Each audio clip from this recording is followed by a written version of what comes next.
আমাৰ দাবি নাই জোৰাবি, আমাৰ দাবি নাই জোৰাবি,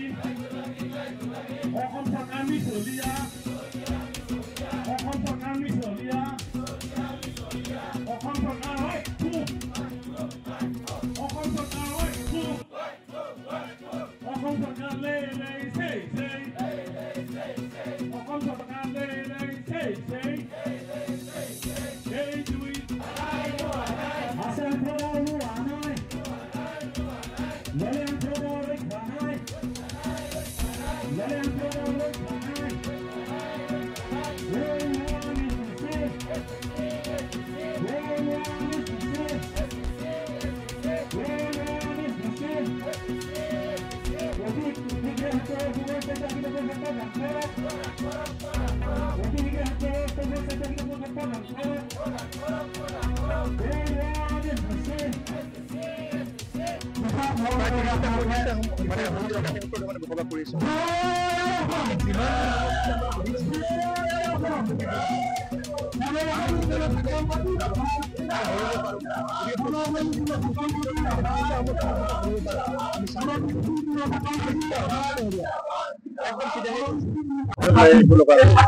আমাৰ দীপলীয়া দাবী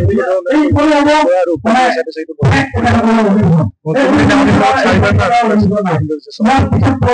তেওঁ ৰেকৰ্ড দিছিল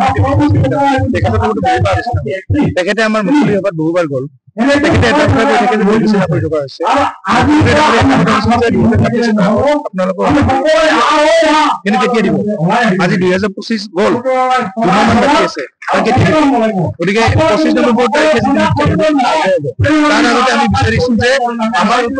ভোটখন 25 নৱেম্বৰ তাৰিখে আৰু এটা কথা আমি আজি এটাই হ'ল কি আমি খুব আমি কেতিয়াও আৰু আমি ভাবিছিলো যে এখন উপায় নাপায় আমি আৰু যদি আমাক বাধ্য কৰিব মুখ্যমন্ত্ৰী ডাঙৰীয়ে যদি আমাক বাধ্য কৰিব যে আপোনালোকে কেনেকৈ যদি ইংগিত দিব পাৰে মুখ্যমন্ত্ৰী ডাঙৰীয়ে মুকলিকে মুকলিকে আমি সাজু আমাৰ যিখন দাবী সেই দাবীৰ কাৰণে আমি মৰিব পাৰো, আমি নিজক প্ৰাণ আহুতি দিব পাৰো। আৰু 25 নৱেম্বৰ তাৰিখে নিদিয়ে, 25 নৱেম্বৰ তাৰিখে আমি 10,000 ঘেৰাও কৰিম, আমি দিছপুৰ ঘেৰাও কৰিম আৰু সেইদিনা বন্দুকৰ গুলি যদি মোক গুলি আপোনাৰ বন্দুকৰ গুলি আপোনাৰ বন্দুকৰ গুলি আমি জন্ম জন্ম হ'ব